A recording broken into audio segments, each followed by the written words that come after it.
Hello and welcome to the Mastermind, Body, and Spirit Show. I'm your host, Matt Belair. When today's guest was 19 years old, his beloved grandfather was diagnosed with Alzheimer's, an event that brought him to his personal low in life.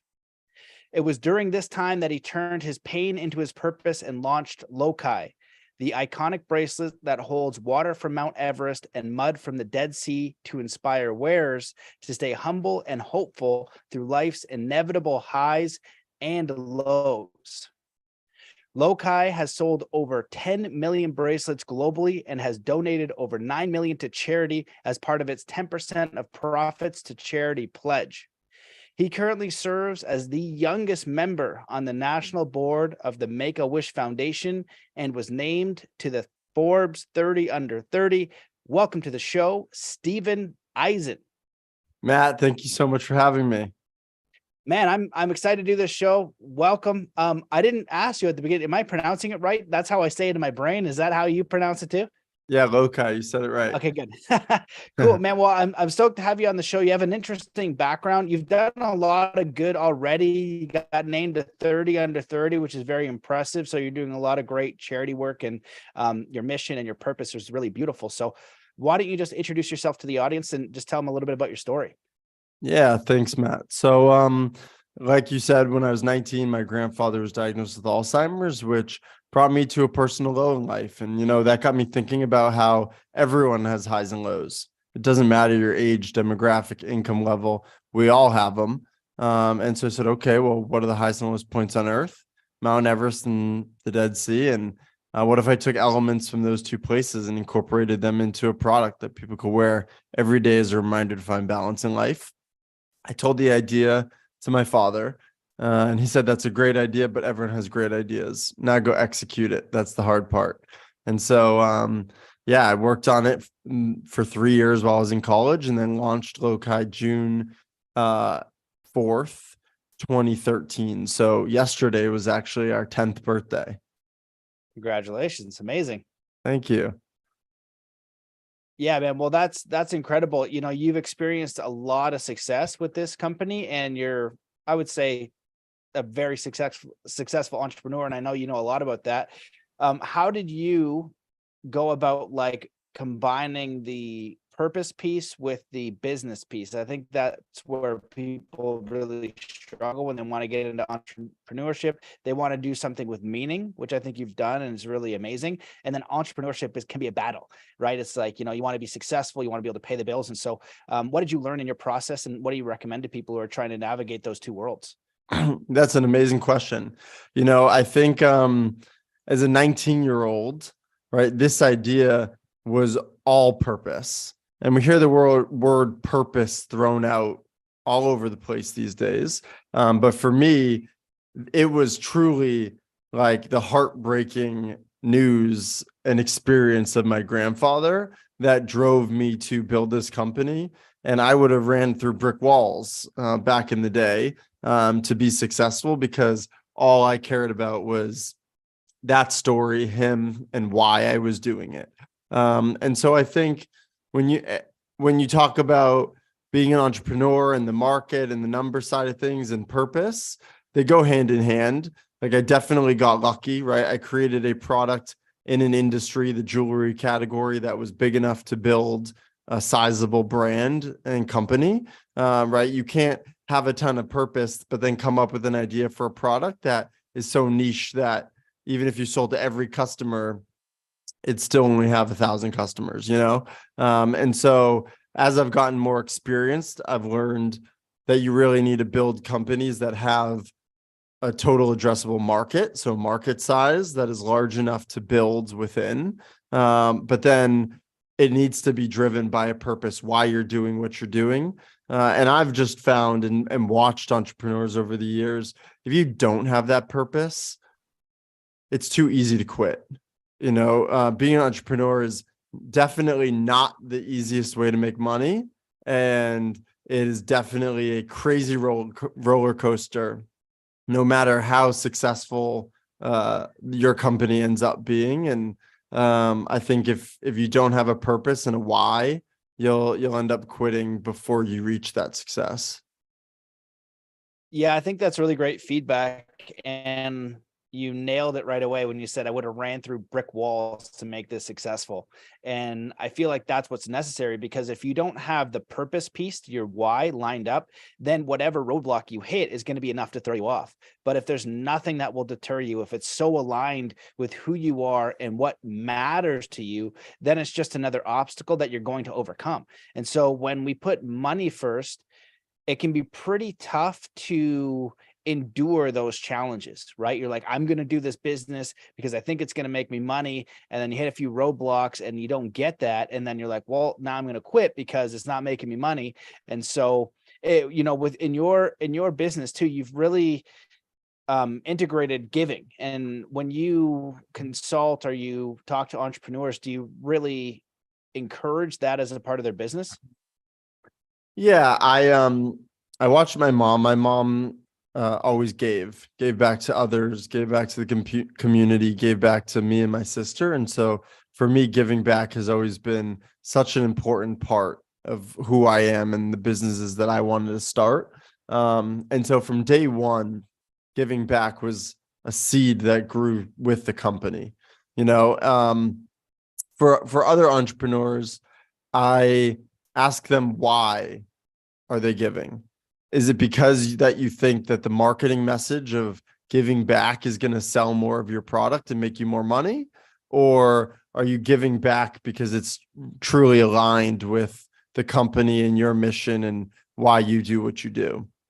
Consumers are too savvy, especially today, to try to put a charity message on your product or company because you think it will make you more successful. That doesn't work. And so it has to be deeply ingrained in why you do what you do to make it worth doing. Yeah, I definitely agree. You can see it from a mile away when they're trying to like hit all the different things. And I think there's a company called 10 Trees where they plant 10 trees for every shirt or something sold. And I'm pretty sure they've done incredibly well because that was a part of what they wanted to do with their business and their mission beyond the the scope of the business side. And I feel like that's what entrepreneurship is. It's finding a need or a problem that you want to solve. So essentially you're trying to help other people, and if you're trying to do that and you integrate the giving and the meaning piece, then you can really be working in a synergistic fashion that will show like, hey, this isn't just what the company's about. When I was doing some consulting for businesses, I would say, what about the educational piece a lot of the time about what they're doing? Like if you're, you know, selling a workout piece of equipment, that's great, but how are you inspiring people to get fit, to, eat healthy, to change their lifestyle, not just, have the liposuction solution? It's like, you need to add some other elements, and that will make your business grow because you're being congruent with what the message is, right? It's not just a one size fits all. And in your life, you're doing a lot of stuff. You talk about balance, but you're an athlete, father, CEO, founder. I'm sure there's a lot of other stuff going on. And so for you, how do you find balance in the entrepreneurship life? Yeah. I really use my calendar religiously. Um, I block off time to be with my kids. I block off date night. I block off my workouts. For me, working out helps me personally find balance. I know when I work out, I can be the best leader, the best father, the best husband. And so everything's on my calendar. So when I'm doing those things, I'm as present as I can be because I know no one else is supposed to be calling me or talking to me at that time. And that's how I really schedule my days. And do you use an app for that? Like, how does that look? Because there's some people think that you need to burn the candle at both ends. You wake up at 5 a.m., right? Then the journaling starts and the meditation and the workout and business and the whole thing goes off. And it was interesting when I went and lived with one of my buddies who is the most successful guy that I know and has multiple businesses, real estate companies, software, all kinds of things. His day was oddly balanced. Like he did get up and he had a full day and he had 3, 4 kids, but he was oddly balanced, and we come home, have family time. I was like, that's amazing. Like you're very productive. And he also had a podcast where he did 5 shows a week. I'm like, bro, I struggle to do 3 and I don't have half these business. How are you sorting this out? Yeah. No, I think busy people are really good at sometimes feeling freer, right? And I always view it as, what does success mean to me? And for me personally, if I am not an amazing father and an amazing husband and healthy, no amount of money in the world is gonna make me successful.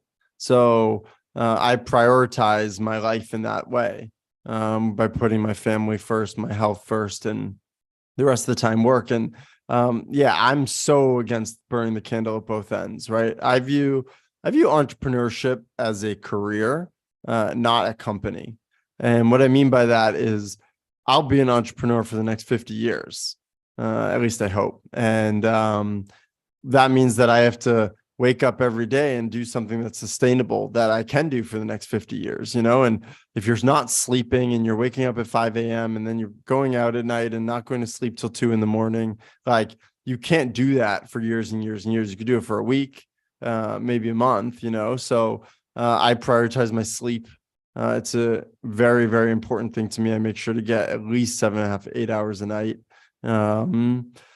And yeah, I organize my days and my weeks the way I want to live the rest of my life. Right. And so when you help startups, right? And you call them mindful startups. So the first thing I want to say is, like, conscious business, right? That word is kind of being thrown around a lot these days. So how do you define like conscious businesses? And then when you're working with a startup or you want to help somebody move into entrepreneurship, what kind of tips or recommendations do you give them?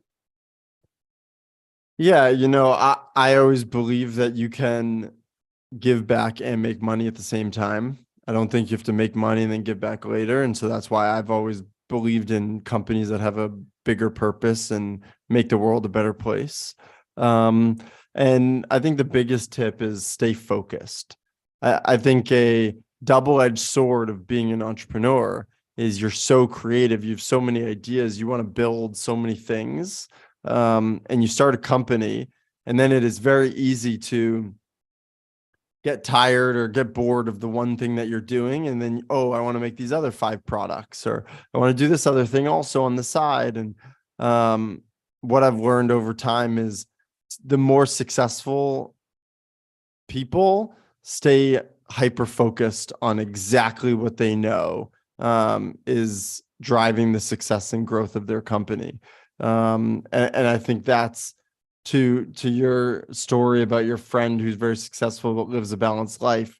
The time he spends working, he probably does things that make a huge impact on his success, versus 50 other tasks that he does to stay busy and fill his days. Yeah, it reminds me of the 80-20 rule, right? You just want to be spending your time on what's going to move the needle the most to get the result you want, rather than doing busy work. And I know one strategy for this is just writing down all the things that you need to do for the day, and then making sure you're doing your top highest priority that's going to move the needle forward. Is that something that you do from your strategies now? Like, how are you managing your business now, and then also consulting with a bunch of other people and balancing it? Yeah, I try to just look at my week and I use my calendar in that way, right? Like, what are the most important things I need on my calendar this week? And the things that don't just end up falling off, getting pushed to the next week. It's a never ending list, right? You're never done with the tasks, and so, or emails. And so, to your point, it's about just prioritizing top down. Right. And if you are speaking to somebody who's younger, right? You started the business when you're younger, in your college days. How do you define purpose? You know what I mean? Moving through life with meaning. Like, do you if they have no idea what they want to do, they're like, I want to get this corporate job, or I hate this job. You know what I mean? I hate what I'm doing, and I want to transition and do something that's more meaningful, that's more impactful. Do you have any kind of advice from somebody who's starting from ground zero? Yeah, I mean, if it's just that they want to do something more impactful or more meaningful, I mean, you could always join another company, right? Or startup or nonprofit organization to do meaningful work. You don't have to be an entrepreneur to do meaningful work. But I think if you have an idea that you're very passionate about that has purpose, amazing. Yeah, I agree with that. I was talking to a friend of mine at Burning Man once, and this was the idea coming up. He had a very successful job, made a lot of money, and he was thinking about transitioning and starting a retreat, getting doing this whole massive thing. And I was like, you can do that, or you could integrate into something that already exists. You could support something that already exists. Maybe that's not the path for you to pull shoot out of everything that you've done. And he ended up pulling shoot and went around for a couple of years, and that was fine. And one of the things I told him, and it seems to be true most of the time, is that the matrix will always take you back. If you have a skill set and a job, you know what I mean? If you leave on good terms, the chances of you being able to get a job as good or better is higher. And so he ended up getting a better job and getting paid more. And it was a little bit more aligned with his values after taking the 2 years off. But in those 2 years, that's where we really saw like the importance of being very congruent with, if you want to go into the entrepreneurship world, having a mission, having a purpose, having a direction, because if you're scattered, it's going to be a lot harder. You're not really centered. Do you have any Absolutely. comments? Yeah, I just think that being an entrepreneur is not for everyone, and I think a lot of people see others being entrepreneurs and only see the positives and the vacations and the fun stuff, but don't see all the hard work and the lows that go along with it. And so I caution everyone to pause and really decide if it's something that they want to do for the next 10, 15 years of their life. Um, because it is very, very unlikely that you will start a company, be successful in 3 years, and then be done and make a ton of money. That's like a movie story. That's not reality. It sounds nice though. Yeah, and it's so true. When you go into the entrepreneurship space, I like what you said about 10, 15 years. And when I've done coaching or consulting, that's what I've advised people to do. I said, if you don't have an idea that you're willing to at least put 10 years into, 10 years of your life of full commitment, then you are not aligned enough to make that jump yet. You need to take more time to figure out what is the thing, what is the direction. It takes a lot of thinking before you really have something that's centered, that's congruent, and you can move forward towards. And it doesn't always have to be like a finished product. It can be general. Maybe like you want to help people with their health or fitness or whatever. And then you got your one idea. And as you move towards that, it'll refine into the next idea, into the next idea, and it will evolve over time. And I'm curious if that is something that's happened to you, because with your company, it's like, holy, I have achieved success and I have given back. And I think you did something with like I don't know what you did with the sports leagues, the MLB and NBA or something like that. You're kind of rubbing shoulders with some big companies doing very well, but I wonder how your company has evolved and how your work has evolved over time as you reach new plateaus of success. It's a great question. Yeah, over the years we've evolved, we've made new products, we've done licensing, like you just mentioned, with all the major sports leagues, Disney, Marvel, Star Wars, to reach new audiences. But I think we've had different celebrities and athletes wear our product. We've made too many SKUs, then we had to reduce the number of SKUs we made, right? Internally, you learn about team. There's tons of things that are constantly changing, strengths, weaknesses, ups and downs throughout the organization. But I think one thing that we've done incredibly well is we've always stayed true to our mission, and we've never wavered from why we exist and what we sell and what our story is and our purpose. And that's, I think, one of the main reasons why we still exist today and why people continue to buy our products 10 years later.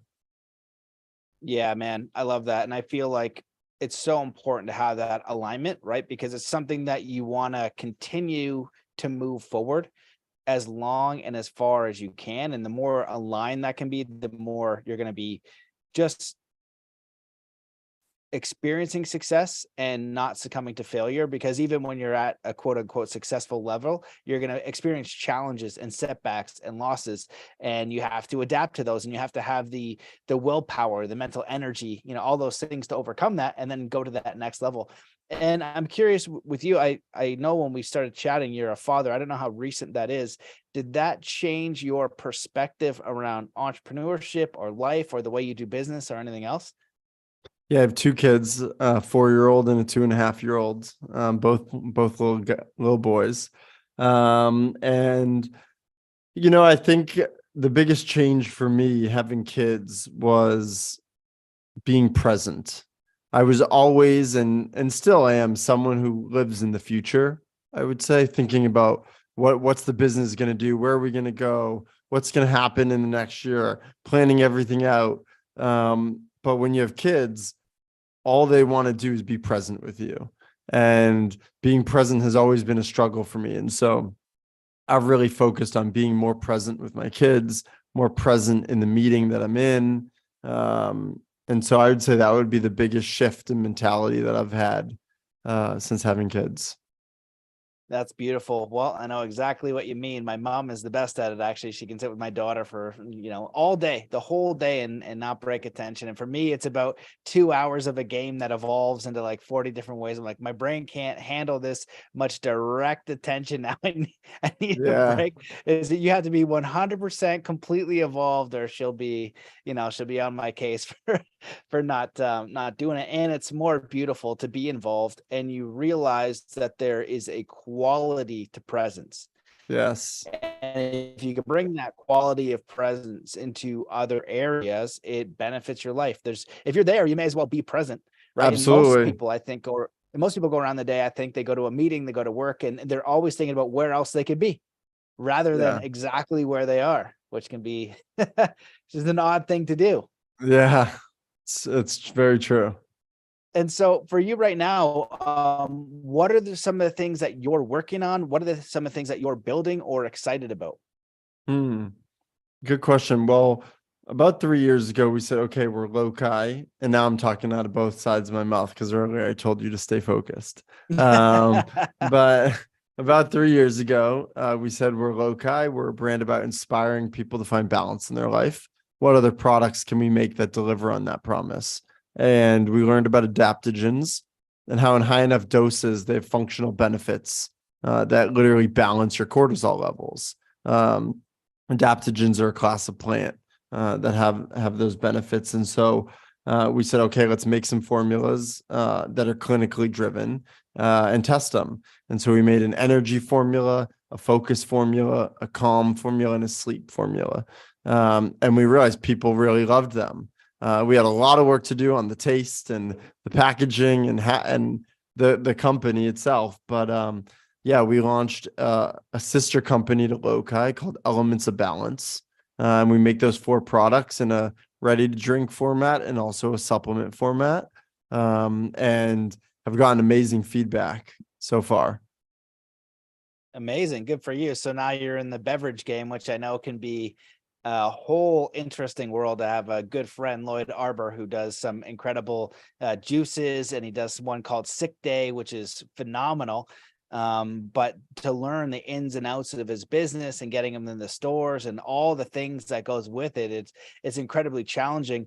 And I would imagine that in your experience, you would experience failure quite a bit. And I'm curious, as an entrepreneur, how do you define failure or see failure or hit roadblocks that can maybe be crippling, but overcome them and have the mindset to say, you know what, I'm going to be able to get over this, even though, you might be dummy? Because I know that many people out there have a very small obstacle, and it can just overwhelm them. And I know people who are successful will be having this obstacle I don't even think they can overcome, and somehow they're able to do it. And I feel like it really comes down to mindset. Absolutely. Yeah, mindset. And my definition of failure, I think, is not learning and growing, right? I want to constantly be learning, challenging myself, doing new things that put me in uncomfortable situations.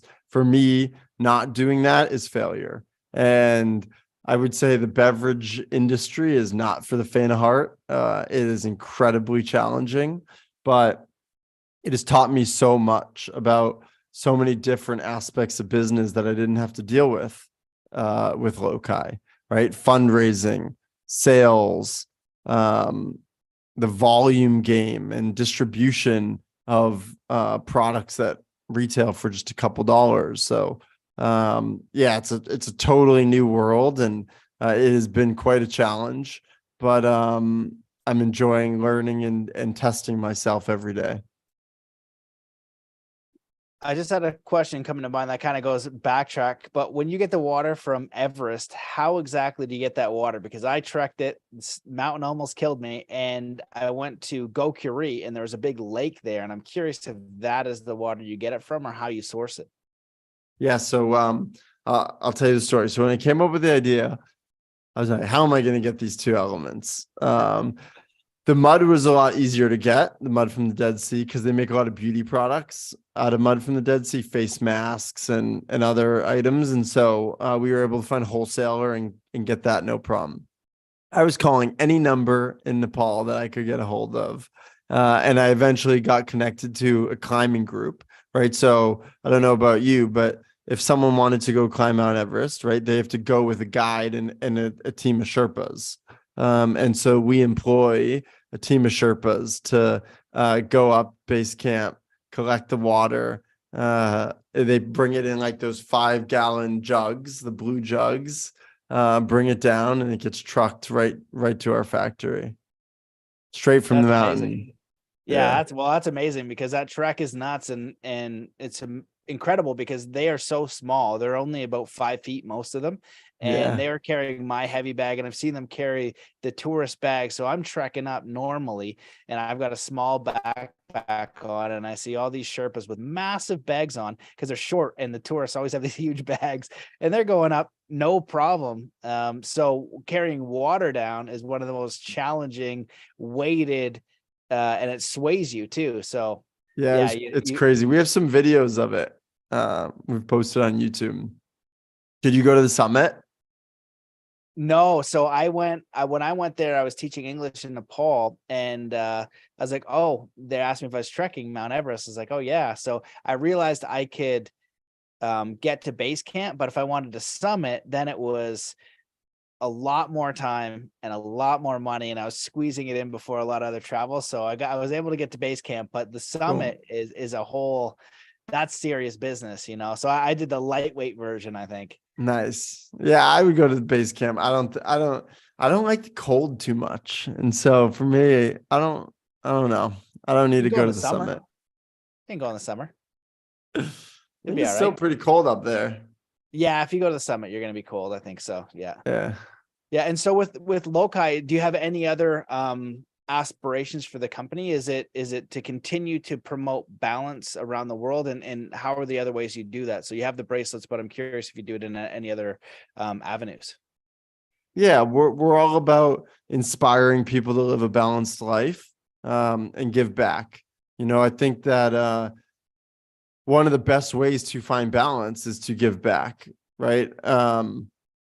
When you're going through something tough in life, sometimes gaining perspective of what other people are going through, and giving your time and energy to seeing that and helping them puts your problems in a different light. And so, yeah, we really care about helping people find balance and give back and spread our message that way. Right now it's the bracelets. We may have some other products coming out later this year. But for now, we've stayed true and focused to our product that we know people love. Amazing.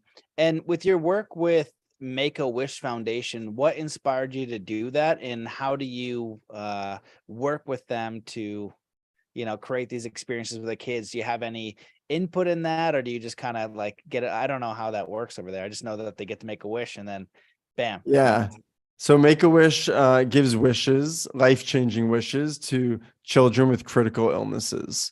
And we started with a partnership between Lokai and Make-A-Wish, and I just saw the impact that those wishes had on the children and their families. And it was an organization I just had to get deeper involved in.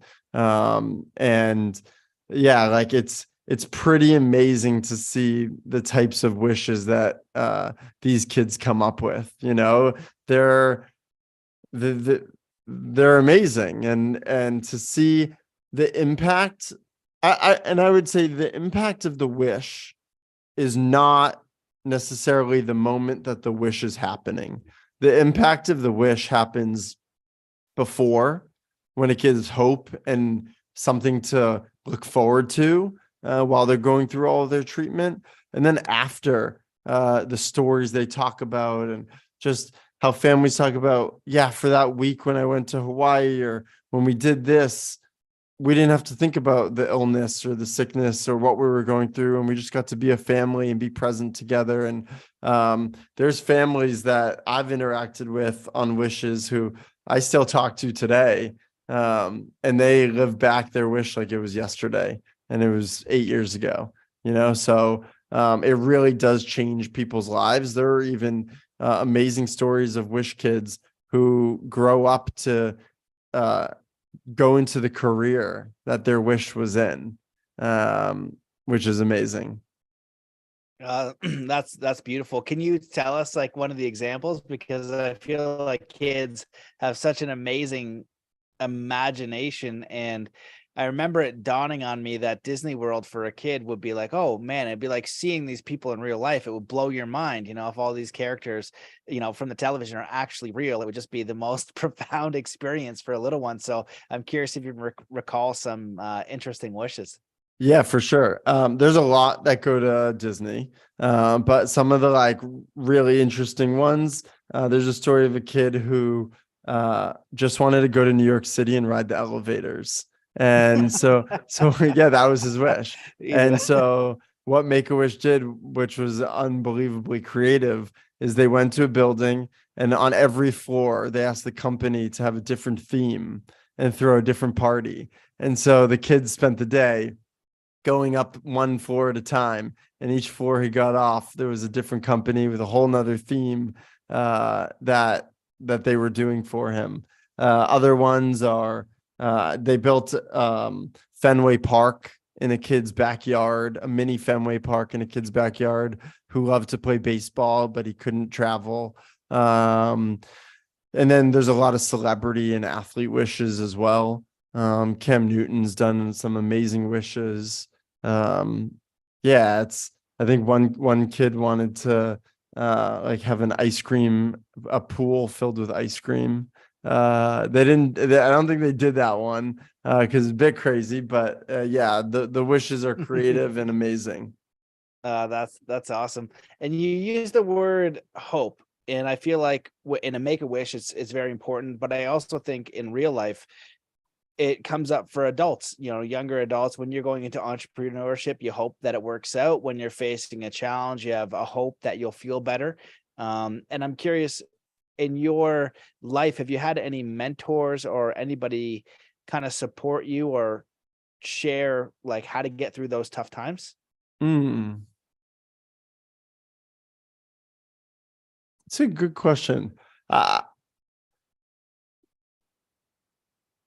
I would say personally, it's always been within me to have grit and drive and perseverance through the good and the hard times. And so I don't have like a mentor who's taught me that. It's just something I never quit. I'm very competitive. I always want to win. And so I'll fight through those hard times. But I think hope is an incredibly important thing to have as a child, as an adult. What you hope the world becomes, what you hope you are able to accomplish, what you hope for others. Yeah, hope is part of our mission, right? Stay humble, stay hopeful. So we're into the word for sure. Amazing. Well, we may as well go into the other word, like humble. Like, how do you, so you've experienced the success now. So it's easy to say, I'm nice and humble when you haven't achieved anything. And now you're at the point where you have been ultra successful. So has that been easy for you? And how do you invite people to stay humble as they move through their experience? Yeah, go back to giving back. It's very humbling to see what other people are going through and want to help others, and donate and support others. And it wasn't easy, and there's still challenges that knock me on my ass all the time. And so I'm constantly humbled, and I'm also striving to do more in my life, in my career. So I think it's a balance that you constantly have to have. You never reach a high and stay there, and you never reach a low and stay there either. It's kind of an ever moving journey of balance. Beautiful. Well, you answer all my questions very concisely. Most of my guests are very long-winded, so I have to keep thinking of more questions. They give me like a 5-minute story, so you're nice and concise. So I'll just give you a simple one. Give me your top. You've touched on this a little bit, but your top 3 pieces of advice if somebody is crazy enough to go into the world of entrepreneurship and you're consulting them. You're like, you're going to be successful, but you need to have these things. What are your top 3 pieces of advice? Well, I mentioned the one earlier, so we'll start with that. Focus, right?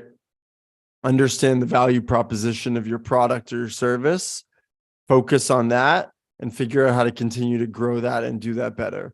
Don't try to do 15 different things. Second would be your team is everything. And I've learned that the hard way over the years.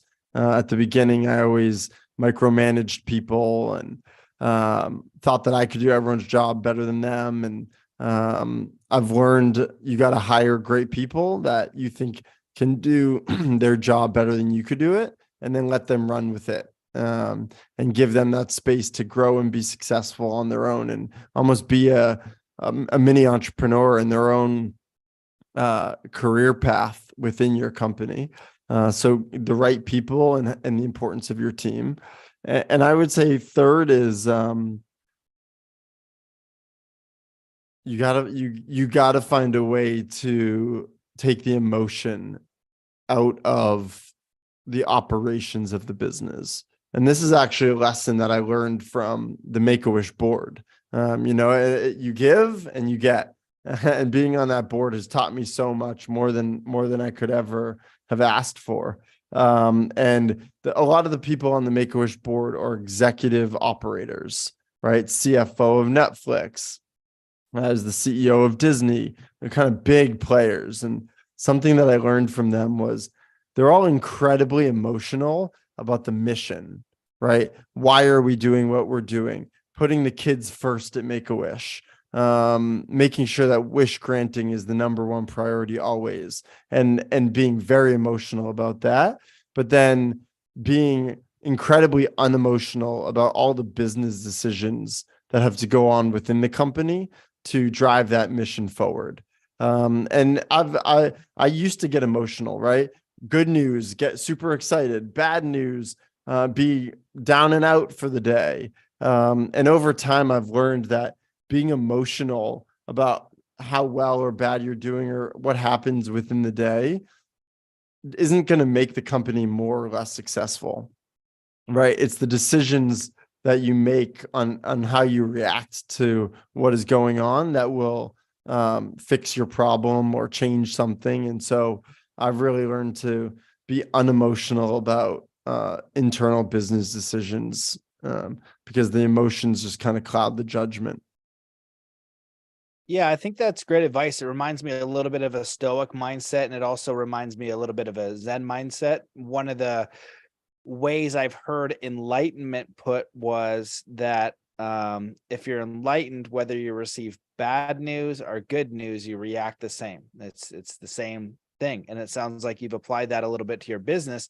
And I think it's good because it prevents this roller coaster ride. and you recognize that both are necessary, that you're going to have those days where you're growing, and you're going to have those days you have the setbacks. And when you're committed to the mission, it's just a part of the process. And I could use another example being martial arts, where you're in a fight with somebody. Well, most of the time, unless you're the absolute best in the world, you're going to get hit. And so if you get emotional every time that you're in a fight where you're trying to hit a person, they're trying to hit you back. And so when you get emotional, when you get hit, and George St. Pierre actually lost a fight, one of his few fights because of that. And he said that, Matt Serra hit him and it pissed him off. and I remember watching that fight because he, I was like, oh, he's going to kill him. And he ended up losing, right. And it's so you have to keep that stoic centered mindset. Now, what about you have an education and you've done really well. You're really intelligent when it comes to entrepreneurship and business. Do you have any of your favorite books, any favorite mentors? If somebody wants to start the path of entrepreneurship, what suggestions do you have for those types of people? Ooh, when people ask me what my favorite book is or what they should be reading, I actually tell them to read fiction. And this is actually my wife that got me into it. So shout out to Dylan. She's open. I used to read all the nonfiction business books. Right. There's a million of them, but I think sometimes you need an escape and you need creativity and you need these imaginary worlds or whatever genre you like to read of fiction. But for me, that's allowed me to just kind of unlock another dimension of creativity and escape sometimes from the business, right? I think you can get stuck on that kind of hamster wheel of I need to grind, I need to learn more about business, I need to learn these new words about business and entrepreneurship. Like at the end of the day, I think being an entrepreneur is being creative in a lot of different departments. And so, yeah, don't take that so seriously. Well, I love that. It's interesting because it reminds me of something my friend Robert Grant told me a long time ago. And if you look up Robert Grant, he's very fascinating. He's like a polymath. So he's a mathematician, but he's also an artist. He can do music and sculptures and different things. And we did a trip to Egypt together and we were chatting in the car and, he's like, math was never my strong suit, but he goes, anything you do in the opposite is going to help the other side. So if you go hard into math or logic, it's going to help creative side. When you go into the creative side and you're learning music, you're learning art, you're doing sculpture, you're doing poetry, whatever, it goes back the other way. And what will happen is most people go into the imbalances. They just stay in one side and they don't really cultivate the skill of the other side or the experience or whatever the case is. And as you do that, it really builds both of them up. You get better at both, not just one. So is that something that you feel like is true in your experience? Yeah, for sure. Concise. I mean, I am a very concise and direct person. That is kind of who I am. But I would say, yeah, I mean, you don't always know what's on the opposite end of that scale. But I try to balance out my time working with doing other things that I'm passionate about, hobbies that I enjoy and love. And I think that makes me more excited to go to work. I come up with creative ideas when I'm outside of work that help me with work instead of reading more business books all the time. Right. Yeah, that makes sense. Well, my friend, you were clear, you were concise, the most succinct answers I've experienced in a long time, but I appreciate you coming on the show. I really appreciate the work you're doing. You're doing fantastic work in the world. I love the mission of your company. And if it can inspire other people, whether it's just the balance part, to have more balance in their life, I think that's beautiful. And if they take it a step further of thinking about what's the mission that I could get behind, what's the purpose that I could get behind, what's the entrepreneurship path that I could start to engage in that would make a difference. I think you're providing an excellent example for people to follow, and especially the younger generation to see that it can work and you can combine meaning, purpose, and business all together. So you're doing amazing work in the world. Is there anything that you wish that I had asked you or that you want to talk about before we close the show? Can I ask you a question? Yeah, sure. Well, I mean, you have an amazing background, right? And your experiences. What is the most impactful thing that you've learned um, in your career so far? Uh, I have one, and I say it at the beginning of the podcast. I've studied with a lot of different spiritual teachers and went to Nepal to study Buddhism and had a lot of great guests on. And the best spiritual teaching I have ever heard by far was from my friend David Lomber Senepas, who's a Native American elder. And he'd say, do 3 kind acts a day, go out of your way to do it, and don't tell anyone.